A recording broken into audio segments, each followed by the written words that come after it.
என் மகன் வேலைக்கு போகணும், என் பேரன் ஸ்கூலுக்கு போகணும். இவ்வளோ நேரம் ஆச்சு. என்னதான் பண்றாளோ என் மருமக சமையக்கட்டுக்குள்ள. ஏம்மா, ஏன் இன்னுமாமா சமையலை முடிக்கல நீ? சீக்கிரமா பண்ணுமா, டைம் ஆகிக்கிட்டே இருக்குல்ல.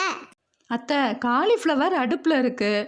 பக்கத்தில் சுண்டலை தாளித்து வச்சுருக்கேன். காலை சாப்பாட்டுக்கு சாதம் வச்சுருக்கேன்.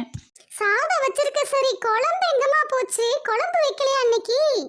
அடிக்கிற வெயிலுக்கு தயிர் சாதம் தான் சரியாக இருக்கும். அதனால தயிர் சாதமும் காலிஃப்ளவரும் வச்சு உங்கள் மகனை சாப்பிட சொல்லிட்டேன். உங்கள் பேரனுக்கு காலிஃப்ளவர் ரைஸ்னால் ரொம்ப பிடிக்கும். அதனால காலிஃப்ளவர் ரைஸ் விரவி கொடுக்கலாமேன்னு நினைக்கிறேன். இன்னைக்கு முறையை தான் இப்படி கழிச்சிட்டேன். நாளைக்காச்சும் சாம்பார் வைப்பியா, வைக்க மாட்டியா?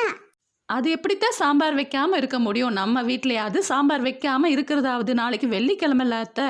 சரி சரி, வச்சா சரிதான். என் பேரன் குரல் கொடுத்துருவான். சீக்கிரம் லஞ்சை பேக் பண்ணி கொடு. அம்மா, சாப்பாடு ரெடி ஆச்சா இல்லையா? நீங்கள் சொல்லி வாயை மூடலை, அதே மாதிரி குரல் கொடுத்துட்டான்.